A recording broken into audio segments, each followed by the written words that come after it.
Ruth Snyder.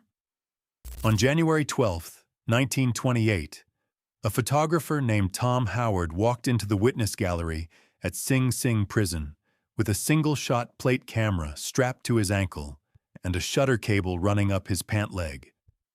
When the current hit the woman in the chair, he crossed his legs and triggered the shutter. The next morning, the New York Daily News ran that blurred photograph under a one-word headline, and the extra edition sold out in 15 minutes. It remains the only photograph ever taken of an electric chair execution. The woman in that chair was 32 years old, a mother, a former switchboard operator from Queens. And the story of how she got there started with something as ordinary as a bad marriage. It was 1915, and Ruth Brown was a vivacious 20-year-old when she married Albert Snyder, a 33-year-old art editor for Motorboating magazine, a William Randolph Hearst publication paying him $100 a week. The couple were mismatched from the beginning. Albert openly mourned a former fiancée named Jessie Guichard, hung her photograph in their first home, named his boat after her, and once told Ruth that Guichard was the finest woman he had ever met. When Ruth gave birth to their daughter Lorraine in 1918, Albert reportedly blamed her for having a girl instead of a boy. In June of 1925, Ruth met Henry Judd Gray at a restaurant in Manhattan. Gray was a married corset salesman from East Orange, New Jersey. The affair began almost immediately. The tabloids would later have a field day with their pet names. She called him Loverboy. He called her Momsy. But what nobody knew at the time was that Ruth had already started planning her husband's death. Working through a corruptible insurance agent who was later imprisoned for forgery, Ruth tricked Albert into signing what he believed was a single $1,000 life insurance policy. In reality, the package totaled $48,000 across 3 separate policies, all carrying double indemnity riders that would compound to roughly $96,000 if death occurred by an unexpected act of violence. That is approximately $1.48 million today. Ruth did not just forge her husband's signature and hope for the best. She bribed the postman to ring the doorbell twice when premium notices arrived, so she could intercept the mail before Albert ever saw them. That detail, the postman ringing twice, is the one James M. Cain later credited as the inspiration for "The Postman Always Rings Twice." According to Gray's confession, Ruth made at least 7 prior attempts on Albert's life. She disconnected the gas range twice. She ran the car engine in a closed garage. She dosed his whiskey with bichloride of mercury, but he poured it out, blaming his bootlegger. She added sleeping powders to his medicine. 7 separate times she tried to kill her husband, and 7 times she failed. This is where the story takes a turn nobody expected. On Saturday night, March 19, 1927, the Snyders attended a bridge party. While they were out, Judd Gray slipped into the house and hid in a spare bedroom. The family returned around 2 in the morning. After Albert and 9-year-old Lorraine went to sleep, Ruth led Gray into the master bedroom. Gray swung a 5-pound iron sash weight at Albert's head. The first blow only stunned him. Albert grabbed Gray by the necktie. Gray panicked, crying out for Ruth to help. She seized the sash weight and finished what Gray could not. They stuffed a chloroform-soaked rag into Albert's nose and garroted him with picture wire. Then they staged a burglary, hiding Ruth's jewelry under her own mattress. Ruth tied her own wrists, gagged herself, and waited for the neighbors to find her. The story collapsed within hours. Detectives found her wrists tied so loosely they had left no marks. The house showed none of the chaos you would expect from an actual break-in. Deputy Inspector Arthur Carey told her plainly that they saw a lot of burglaries and that they were not done this way. Then came the detail that ended everything. A small tie pin engraved with the initials JG was found at the scene. It actually belonged to Albert, a keepsake from Jesse Guichard. But when detectives asked Ruth what JG meant, she blurted out a question asking whether Judd Gray had confessed. Nobody had mentioned his name. Nobody had even hinted at a lover. Police bluffed that he had. She broke. Gray, traced to Syracuse, folded under interrogation within hours. District Attorney Richard E. Newcomb tried them jointly before Justice Townsend Scudder in Queens County Supreme Court. Ruth was defended by Edgar F. Hazelton and Dana Wallace. Gray was represented by Samuel L. Miller and William J. Millard. Every major paper in the country sent reporters. Damon Runyon, covering the trial for the Hearst chain, called it the dumbbell murder. Each defendant blamed the other from the witness stand. Ruth said Gray had acted alone. Gray said Ruth had been the mastermind. The tabloids had already made up their minds about both of them. Ruth was the bloody blonde, the granite widow, the iron widow, the Viking ice matron of Queens Village. Gray was just the putty man. After weeks of testimony, the jury convicted them both in 98 minutes. Under New York law, the sentence was mandatory: death. Governor Al Smith refused clemency. A New York Times editorial argued that equal suffrage had put women in a new position, and that if women were equal before the law, they had to pay the same penalties for breaking it. Ruth converted to Catholicism on death row. On the night of January 12, 1928, she walked into the execution chamber at Sing Sing. State electrician Robert G. Elliott, a man who prided himself on conducting humane executions, waited by the chair. Ruth spoke her last words, borrowing from Christ on the cross. She said that the Father should forgive them, for they did not know what they were doing. She was the first woman put to death at Sing Sing since Martha Place in 1899, nearly 3 decades earlier. Gray died 6 minutes after her. Neither had shown remorse for Albert Snyder. Each had blamed the other until the very end.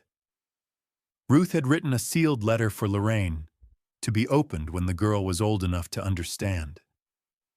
She asked that the child not visit the prison. Lorraine was placed in a Catholic institution by her grandmother Josephine Brown shortly before the execution.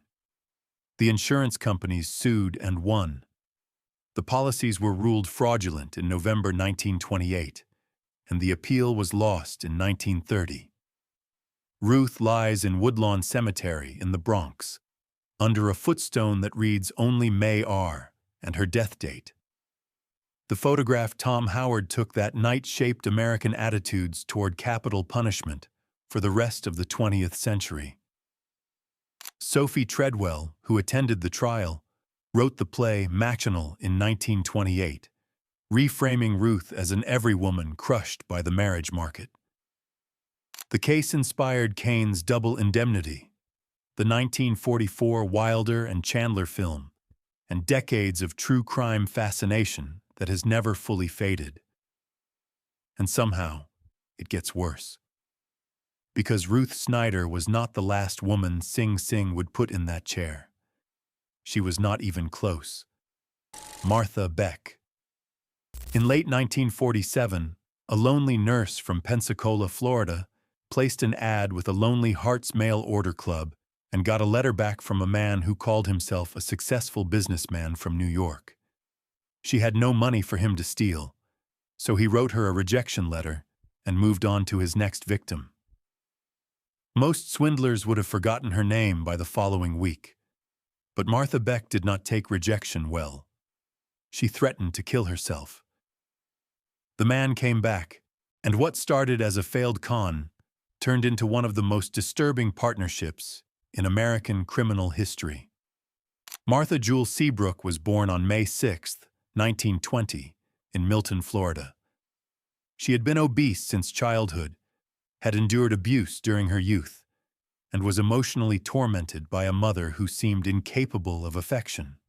Despite everything working against her, she trained as a nurse, married briefly to a bus driver named Alfred Beck, had 2 children, and rose to the position of superintendent at the Pensacola Hospital for Children. By any reasonable measure, she had pulled herself out of the worst circumstances imaginable.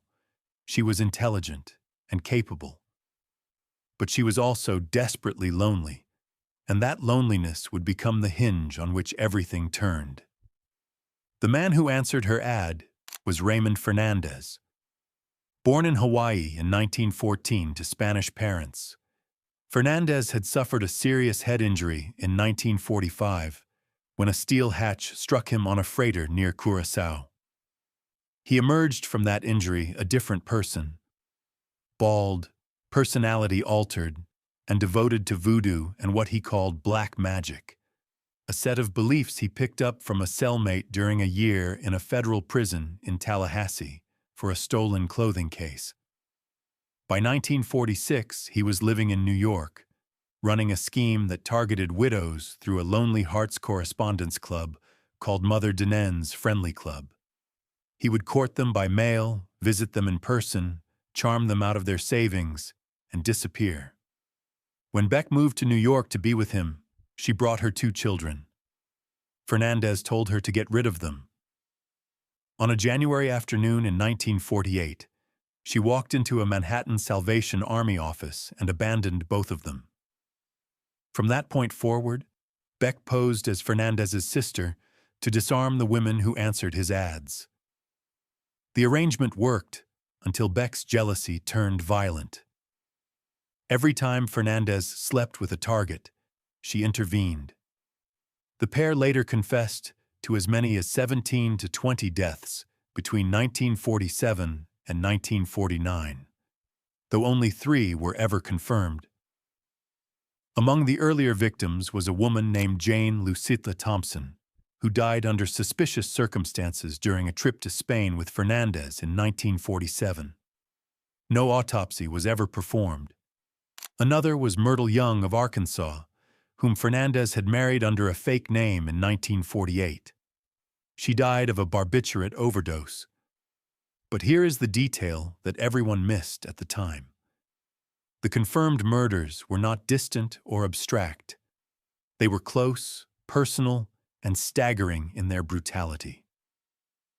Janet Fay was a devout 66-year-old widow from Albany whose husband Matthew had died in 1946. She began corresponding with Fernandez under a fake name in late 1948. He visited her in Albany for New Year's 1949. Beck was introduced as his sister.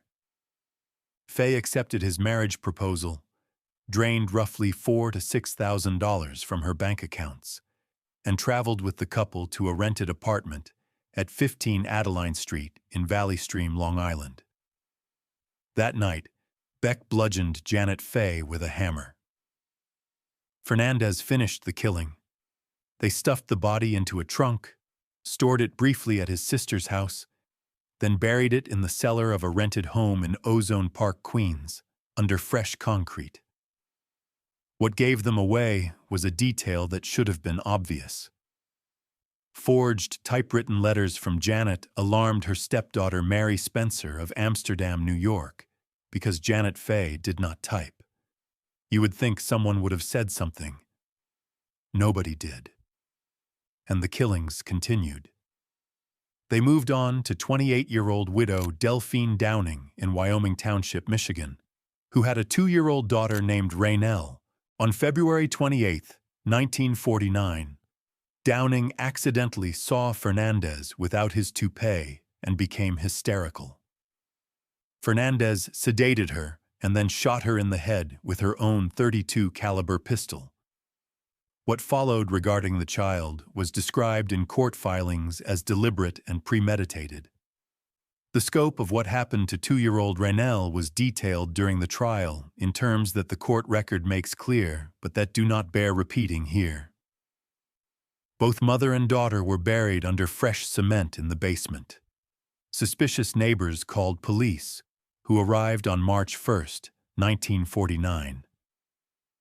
Fernandez, believing that Michigan's lack of a death penalty would protect him, confessed eagerly and even bragged about the New York murder. Governor Thomas E. Dewey of New York personally negotiated the extradition.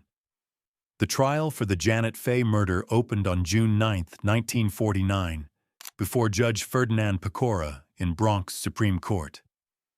The defense pleaded insanity. Prosecutors brought in testimony so graphic that even the era's most sensational tabloids could not print it. Beck strode into court in green shoes and bright silks, and once walked from the witness chair to plant a kiss on Fernandez's mouth in front of the jury. The press was relentless. They called her a lonely heart blob, a fat, unfeeling woman, a 300-pound, morbid giantess. Every headline reduced her to her weight. Judge Pecora instructed the jury that abnormality alone did not constitute the kind of insanity that would excuse a criminal act. After 12.5 hours of deliberation, on August 18, 1949, the jury convicted both. Death was mandatory. Appeals went all the way to the United States Supreme Court, which declined review. Governor Dewey denied clemency. The date was set for March 8, 1951. On the night of March 8, 1951, tradition at Sing Sing dictated that the weakest condemned went first. Fernandez had to be carried into the chamber, paralyzed with fear. But he rallied long enough to declare that he wanted to shout it out, that he loved Martha, and he asked what the public could possibly know about love. He died at approximately 11:15 that night. Beck had been told 2 hours earlier about his final note professing his love. She walked into the death chamber under her own power, flanked by 2 weeping matrons. She gave the press her final statement. She said her story was a love story, but that only those tortured with love could understand what she meant. She said she had been pictured as a fat, unfeeling woman, but that she was not unfeeling, not stupid, not moronic. She asked how many crimes in the history of the world had been attributed to love. Witnesses said her mouth formed the words, so long as the straps were fastened. She was pronounced dead at 11:24. She was 30 years old. She was buried in an unmarked grave. The case inspired The Honeymoon Killers in 1969, Deep Crimson in 1996, and Lonely Hearts in 2006. Martha Beck killed for a man who had tried to throw her away. Fernandez killed for money. Together they created something neither could have managed alone, a traveling operation of fraud and murder that left a trail of bodies across 3 states. She was the 6th woman executed by New York in the 20th century. And the woman who came after Beck into Sing Sing's chair would be executed not for murder at all, but for something the judge called worse than murder. Ethel Rosenberg. On the morning of August 11, 1950, federal agents arrested a 34-year-old mother of 2 on the Lower East Side of Manhattan and charged her with conspiracy to commit espionage. Her husband Julius had been arrested 3 weeks earlier. The government believed he had run a Soviet spy ring that passed atomic secrets to Moscow. They believed Ethel knew about it. That was 1950. By June of 1953, both were dead. But here is what makes Ethel Rosenberg's case different from every other name on this list. The FBI's own director privately admitted the case against her was not strong. She was arrested as leverage, a pressure point designed to make Julius talk. He never did, and the government's bluff ended in the electric chair.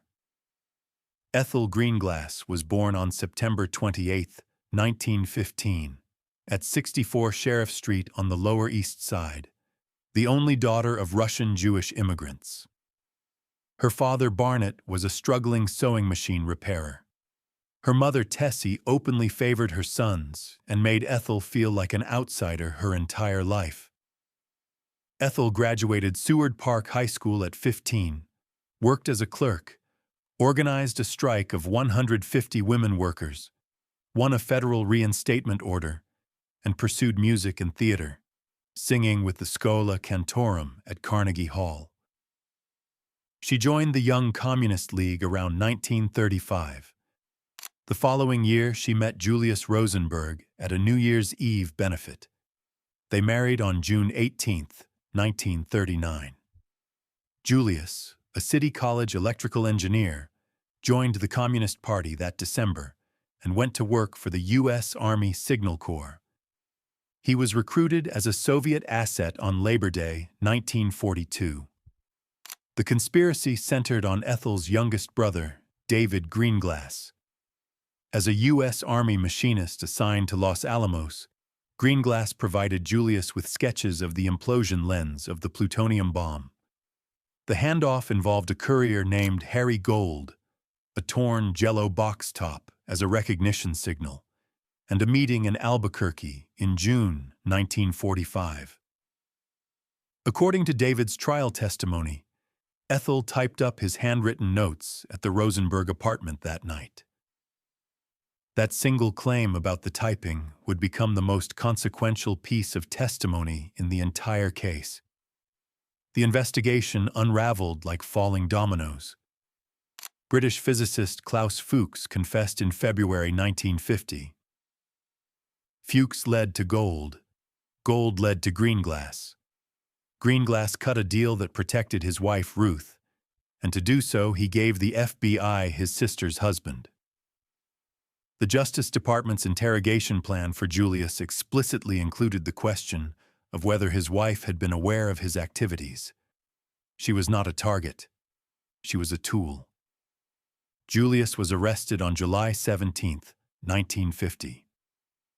Ethel followed on August 11th, after testifying before a grand jury.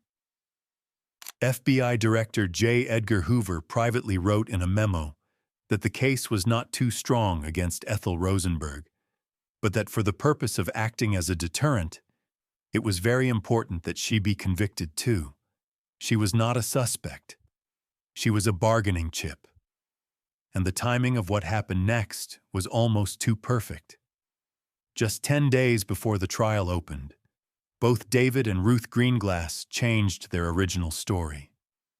David had previously told investigators the atomic data was passed on a New York street corner. Now, suddenly, both said Ethel had typed the notes in her living room. That change put Ethel at the center of the conspiracy. Judge Irving R. Kaufman presided. Assistant U.S. Attorney Irving Sapol led the prosecution with a young Roy Cohn as second chair.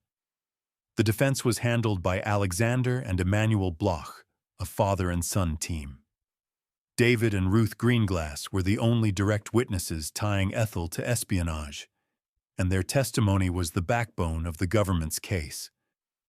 The jury convicted on March 29, 1951. Sentencing came on April 5th. Judge Kaufman declared from the bench that he considered their crime worse than murder. He said their conduct in putting the atomic bomb into the hands of the Russians years before American scientists predicted they would have it had already caused the communist aggression in Korea, with casualties exceeding 50,000. He said millions more innocent people might pay the price of their treason. He called Ethel a full-fledged partner. That is not a typo, by the way. A federal judge said espionage was worse than murder, then sentenced a woman to death based largely on her brother's testimony. Testimony that her brother later admitted he had fabricated. Ethel was the lone female prisoner on Sing Sing's death row for 2 full years. She wrote to her attorney Manny Bloch that they expected her to break under the strain because she was a woman, that they thought the death house would haunt her and that without Julius she would collapse. She said she would not, and she did not. For 26 months she sat in that cell, the only woman surrounded by men awaiting execution, and she held firm. Albert Einstein and Pope Pius XII publicly urged clemency. Rallies were held across Europe. Jean-Paul Sartre called the case a legal lynching.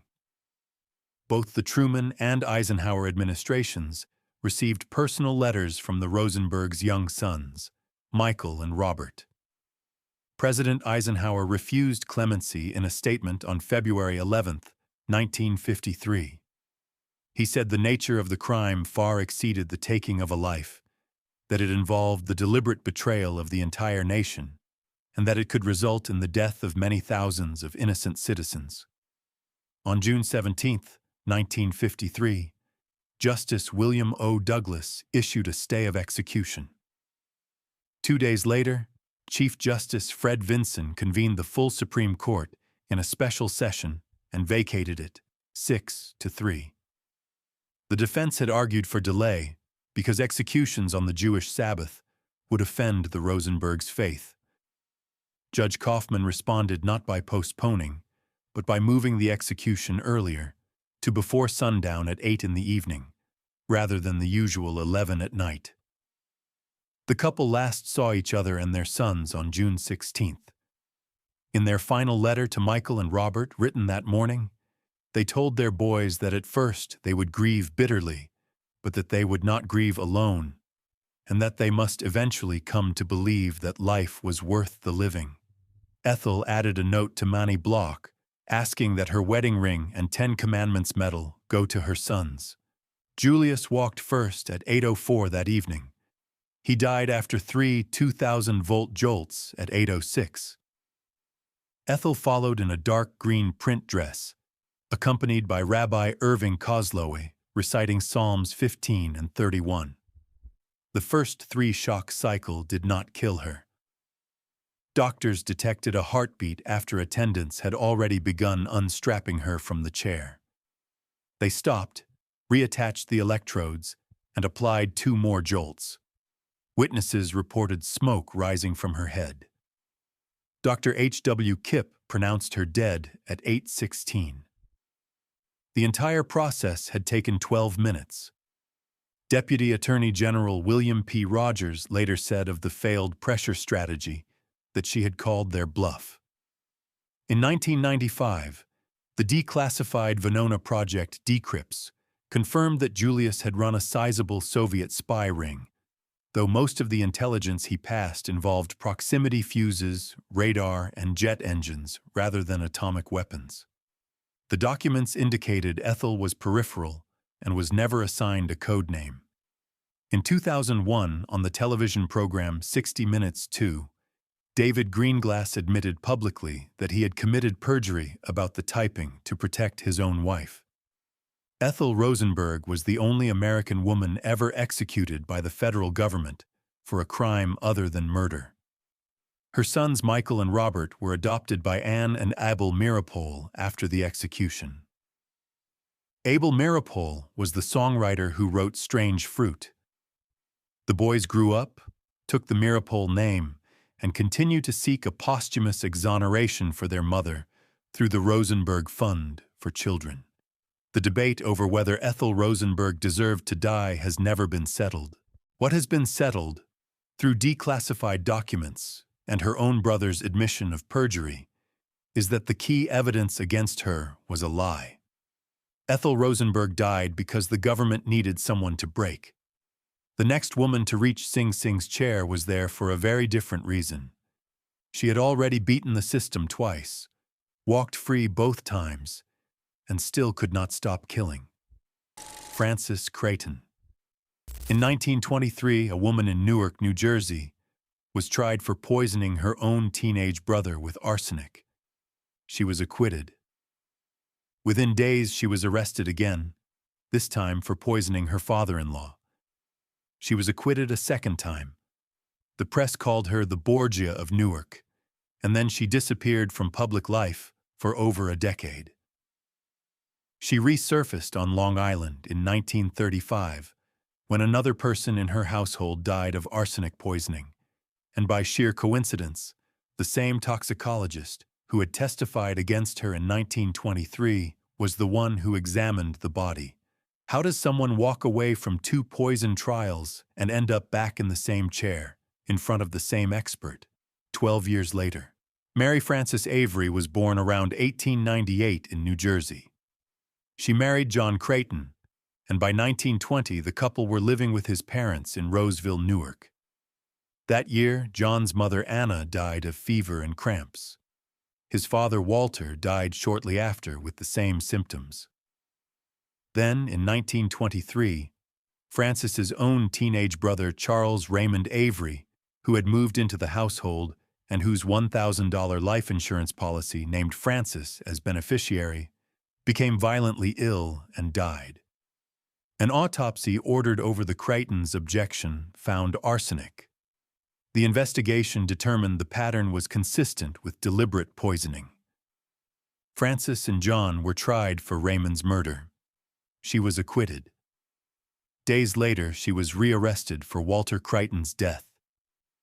The legendary New York toxicologist Alexander O. Gettler, chief poisons expert for the medical examiner's office, found only trace arsenic that time, and she was acquitted again.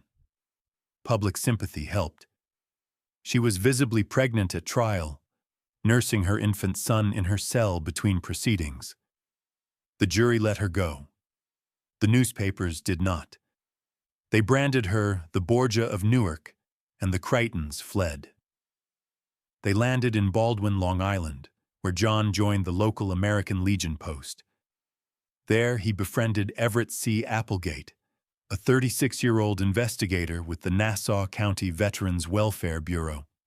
Around 1934, Everett moved in with his wife Ada, who was 34 and mostly bedridden at over 250 pounds, along with their 12-year-old daughter. The two families crammed into a 4-room bungalow to save money during the Depression. What happened inside that house was a pattern of abuse and misconduct that went undetected until it was far too late. Everett Applegate exploited his position of authority and trust to harm the Creightons' 14-year-old daughter. The scope of the abuse, as documented in trial testimony, was extensive and ongoing. Francis was aware. Ada was reportedly aware, and nobody intervened. If Francis Creighton had stopped here, this would be a very different story. In mid-September 1935, Ada Applegate became violently ill with diarrhea and bilious vomiting. She was hospitalized briefly, returned home with no diagnosis, and died on September 27, 1935. The death was ruled coronary occlusion. The funeral procession was already at the graveside on October 1st, when Nassau County District Attorney Martin W. Littleton received an anonymous package in the mail. Inside were yellowing newspaper clippings from Francis Creighton's 1923 poison trials. And no, that is not made up. Somebody mailed the prosecutor a dead woman's press clippings at the exact moment the coffin was about to go into the ground. Littleton confronted Everett Applegate and forced him to authorize an autopsy. The same Dr. Alexander Gettler, who had testified in the Newark trials 12 years earlier, now examined Ada's organs. He found roughly 11 grains of arsenic, well over 3 times a lethal dose, likely administered in eggnog laced with rat poison. 12 years apart, the same expert, the same poison, the same woman at the center of it. Francis cracked under a 12-hour interrogation and gave several conflicting confessions. She said she had killed Ada so Everett could make things right regarding the situation with her daughter and stop the neighborhood gossip. She alternately described Everett as the prime mover and admitted sole responsibility depending on the hour. The trial opened on January 12, 1936, before Justice Cortland A. Johnson at the Nassau County Court in Mineola. Gettler testified to the 11 grains. John Creighton took the stand and claimed he had known nothing about any of it. The defense painted Frances as a weak woman led wrong by an evil man. After 10 hours of deliberation, the jury convicted both Frances and Everett. Death was mandatory. On death row, Frances collapsed repeatedly, claiming hysterical paralysis. A 5-doctor commission concluded she was suffering hysteria as a result of her impending death, but was legally sane. Her appeals failed.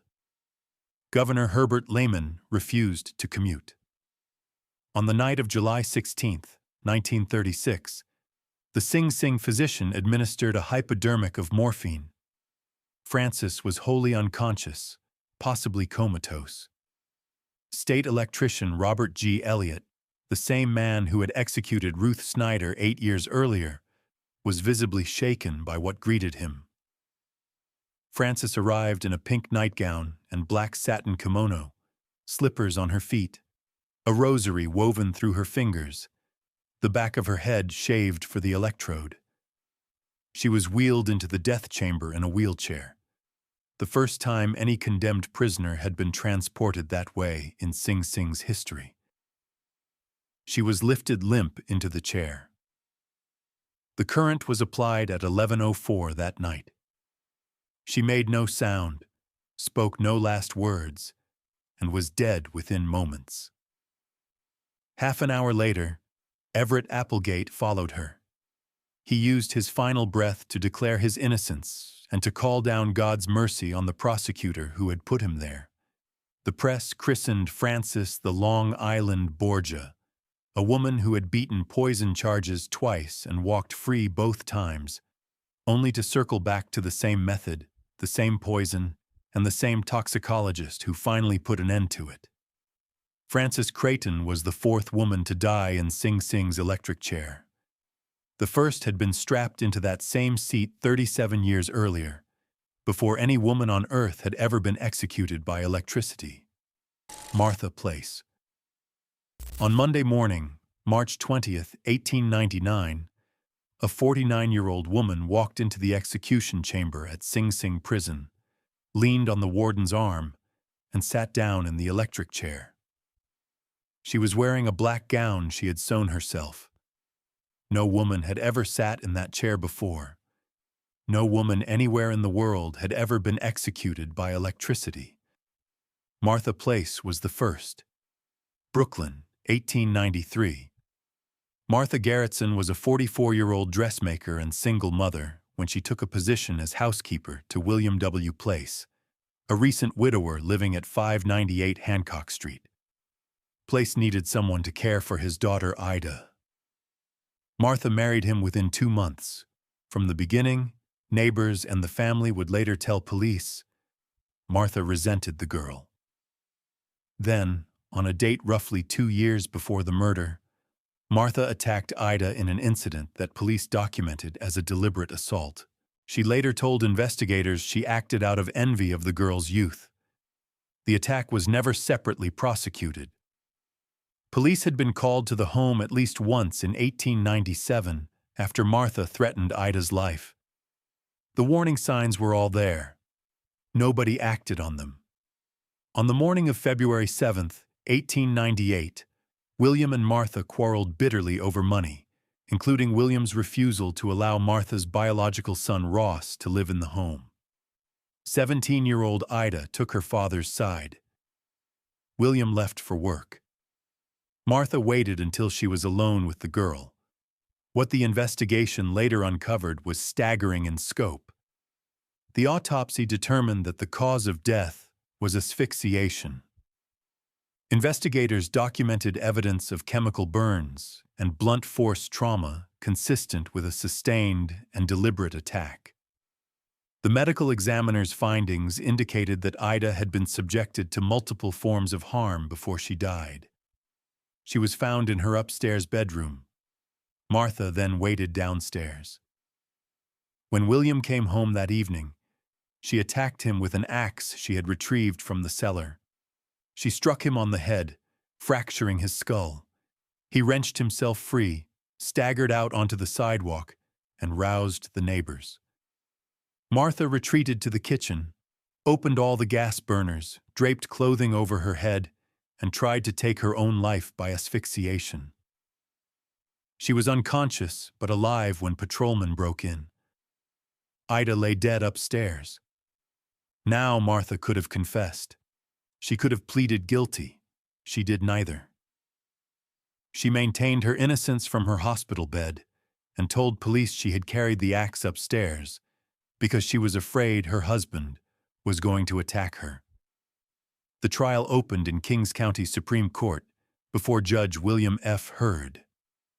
The press coverage was savage in a way that only the 1890s could produce. The New York Times described her as rather tall and spare, with a pale, sharp face, a long pointed nose, thin lips, and a retreating forehead, and then compared her appearance to that of a rat. Prosecutor George Ashton detailed the prior acid attack and the earlier police calls. William Place, slowly recovering from his fractured skull, testified against his own wife.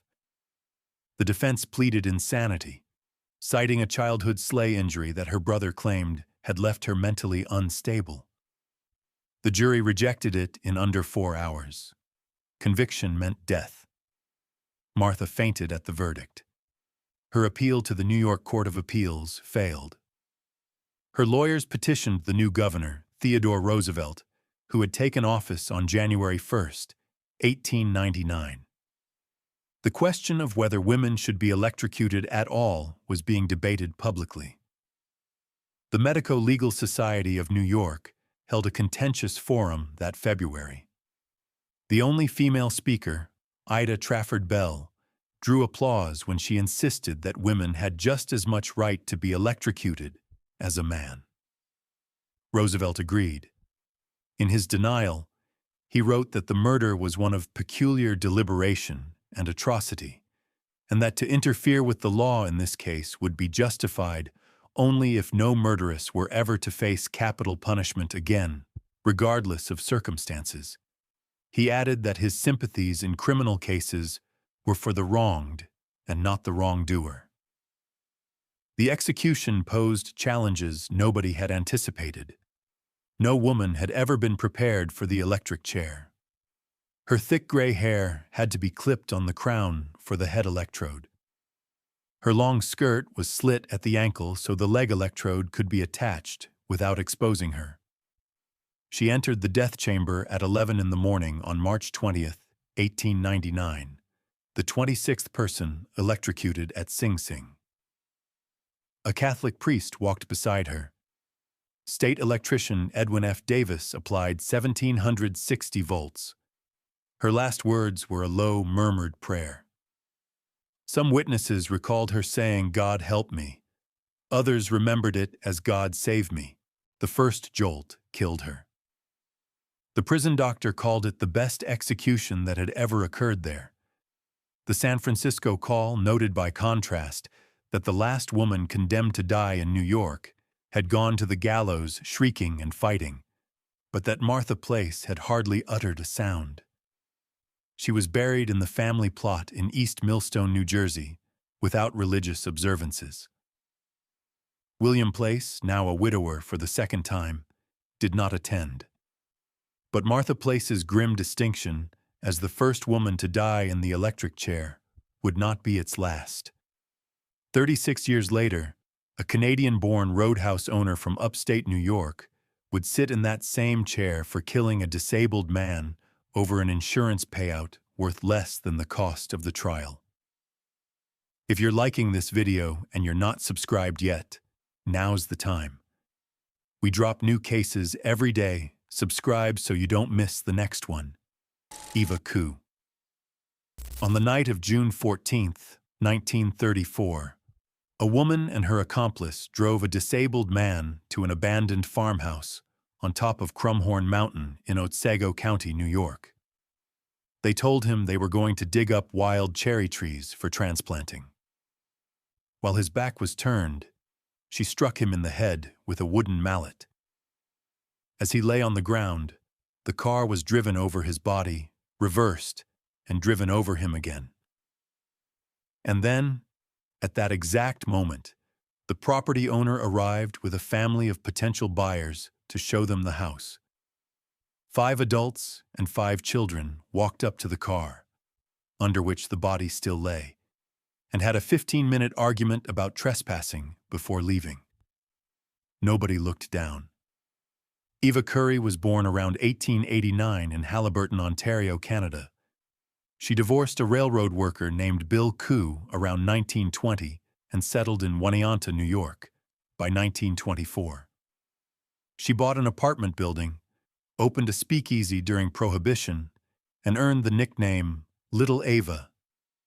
In 1928, she purchased a roadhouse on the Cooperstown-Oneonta Highway that did brisk business throughout the dry years. When Prohibition ended in 1933 and the Delaware and Hudson Railroad cut passenger service the following year, the money dried up almost overnight. Eva became desperate. Harry Wright was the answer to her problem, or so she thought. Everyone called him Gimpy because of his pronounced limp. He was a 50-something disabled handyman, an alcoholic, and by every account a man of limited intellectual capacity. His dying mother had more or less dropped him into Eva's care, and Eva had allowed him to live in a back room at the inn from 1931 onward in exchange for chores. After Harry's mother died, Eva acquired the deed to the family home. The house then burned down under mysterious circumstances, and Eva collected the insurance and sold the lot. Harry signed his will, leaving everything to Eva. Then she began layering life insurance policies on him. Prosecutors would later detail roughly $7,000 to $9,000 in coverage, several policies carrying double indemnity riders for accidental death, all naming Eva as sole beneficiary. Pay attention to this next detail, because it explains everything that followed. Eva was not just insuring a man she planned to kill. She was insuring a man nobody would miss.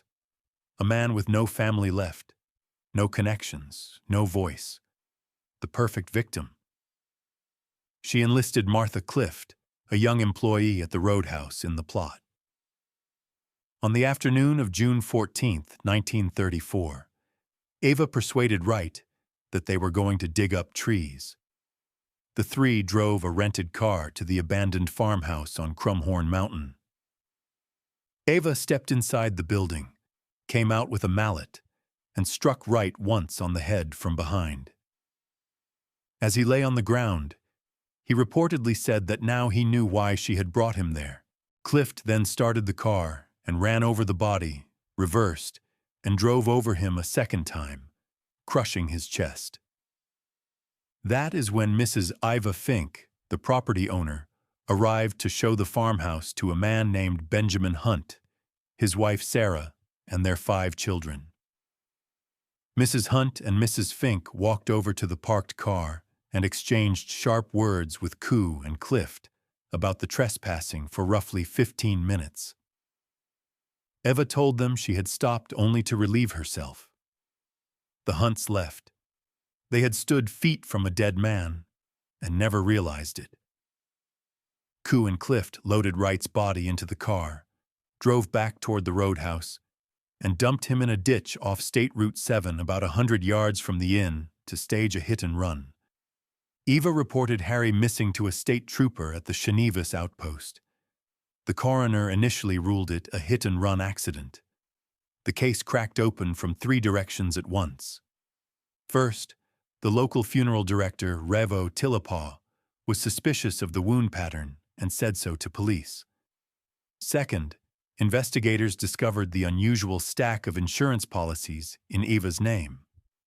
Third, and most damning, the Hunt family walked into the Cooperstown State Police Barracks days later and reported the bizarre encounter at the farmhouse. A search of Eva's home turned up dozens of additional insurance policies on friends, employees, and acquaintances, all naming Eva as beneficiary. Both women were arrested on June 25, 1934. Each blamed the other. The trial before Justice Riley H. Heath opened in Cooperstown on August 16, 1934, the first murder trial in the village in 13 years, and it turned into a spectacle. Reporters from the New York Daily News, the New York Mirror, the Albany Times-Union, and dozens of other papers crowded the courthouse. Entrepreneurs sold 25-cent miniature wooden mallets as souvenirs outside. The press called Eva the mallet murderer. Martha Clift turned state's witness in exchange for a reduced charge. She connected every dot. The prosecution exhumed Wright's body twice, dressing the corpse in second-hand clothing each time and restaging it on Crumhorn Mountain to corroborate witness statements. On September 6, 1934, after deliberating only 1 to 2 hours, the jury of 9 farmers and 3 laborers convicted Coo of first-degree murder. Mandatory death. Clift received second-degree murder and 20 years to life, eventually serving roughly 13 at Bedford Hills before vanishing into anonymity. Eva's execution was originally scheduled for October 1934, but was stayed pending appeal. The New York Court of Appeals affirmed her conviction on April 30, 1935. Governor Herbert Lehman refused to commute. A scandal erupted when a New York Mirror article allegedly written by Eva turned out to have been smuggled by her own attorney, who had taken $3,000 to sneak a journalist posing as a stenographer into her interviews. Eva refused her last meal, believing to the very end that the governor would call. He did not. She entered the death chamber at 11 that night on June 27, 1935, escorted by 2 matrons, wearing a blue dress with a red and white floral pattern. 34 witnesses watched. She walked erect, shoulders pushed back, eyes puffy from weeping, but with what Warden Lewis E. Laws later described as a trace of her old bravado. She sat unassisted, gripped the armrests, and gasped once when the death cap was placed on her head. Her last words, spoken to the matrons, were a simple goodbye, darlings. Robert G. Elliott applied the current. She was pronounced dead within minutes. Warden Laws, Sing Sing's most famous warden and a vocal opponent of the death penalty, gave Eva what may be the most striking epitaph any executed prisoner ever received from the person responsible for their confinement. He said he did not know if she was innocent or guilty, but that he knew she got a rotten deal all around. He said one of her trial attorneys had written to him asking for 4 invitations to her execution. That, Laws said, was the kind of defense she had. Eva's family in Ontario, who had believed her dead for 14 years before reading the news of her arrest, never claimed her body. She is buried in an unmarked plot in Adams Corners, Putnam County, near Peekskill. Between 1899 and 1953, Sing Sing's electric chair took the lives of 6 women. Some were guilty beyond question. Others went to their deaths under circumstances that are still debated today. All of them walked the same corridor, sat in the same chair, and heard the same hum of the generator before the end. Thanks for watching. Click here for the next video.